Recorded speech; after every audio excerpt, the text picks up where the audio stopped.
এরাও শত্রু, মুখোশের আড়ালে। আমার মন বলছে বড়মা, আপনি আমাদের থেকে কিছু লুকোচ্ছেন।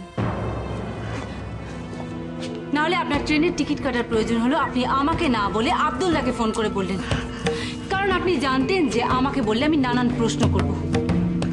কিন্তু আপনি আমাদেরকে, এই মুখার্জি পরিবারকে ছেড়ে এত সহজে কি করে চলে যাবেন বড়মা? সেটা কি করে সম্ভব?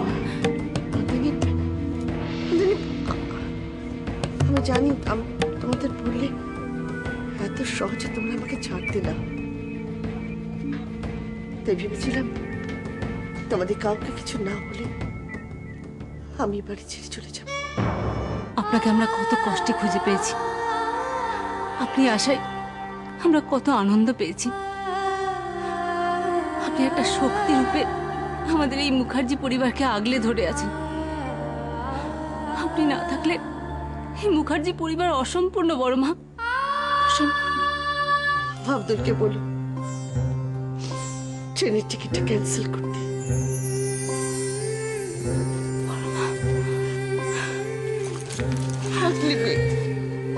দিলে তোমার সবকিছু ভেস্তে।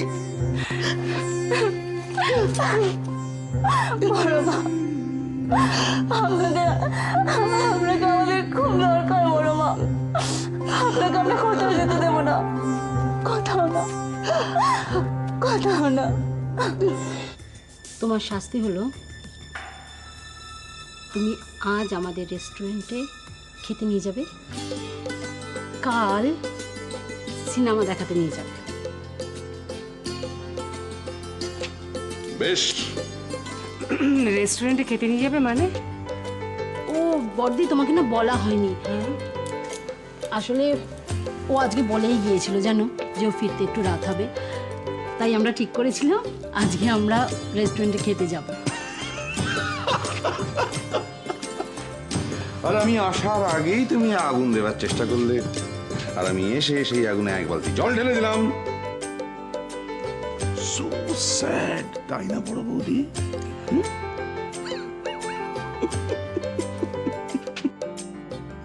অরিজিৎ, তুমি যে লড়াই করতে পারো সেটা আমরা জানি, তাই তুমি একা নও।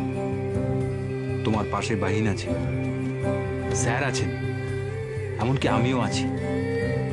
অরিজিৎ ভাই, সবাই যদি আমরা একসাথে থাকতে পারি না, কোনো শক্তি আমাদের হারাতে পারবে না। এমন কোনো শক্তি নেই যে আমাদের হারাতে পারবে। সব ঠিক আছে, কিন্তু একটা জায়গায় এখনো আমরা পিছিয়ে আছি। কিসে? আমরা কিন্তু এখনো কবিতাকে খুঁজে বের করতে পারিনি, আর জঙ্গিদেরও ধরতে পারিনি। ওদের ধরার একটাই রাস্তা আছে। কি রাস্তা? বাঘকে ধরতে গেলে যেমন একটা টোপ দিতে হয়, ঠিক তেমনি ওদেরকে ধরতে গেলে আমাদের একটা টোপ দিতে হবে। এমন একটা লোভনীয় শিকার যেটা দেখলে ওরা ওদের ডেরা থেকে বেরিয়ে আসবে, আর তখনই আমরা ওদের হাতে নাতে ধরতে পারবো। কিন্তু টোপটা এমন হতে হবে যাকে দেখলে ওরা বেরোবেই বেরবে। কিন্তু কে হবে সেই টোপ? গীতা, আমি মনে রাগ পুষে রাখি না। তখন তোমার কথা শুনে আমার সত্যি খুব কষ্ট হয়েছিল, কিন্তু এখন আর আমার মনে কোনো কষ্ট নেই। সত্যি বলছো তো? ঠাকুর ঘরে বসে দেবতার সামনে এই বয়সে আমি মিথ্যে কথা বলবো না, কখনো না। আমি সত্যি সত্যি মন থেকে বলছি, এখন আমার মনে আর কোনো ক্ষোভ নেই, কোনো কষ্ট নেই।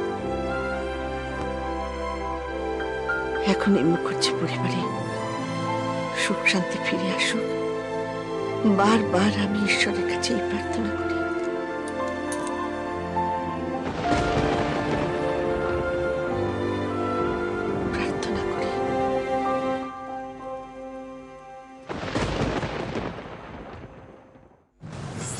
এরাও শত্রু, মুখোশের আড়ালে।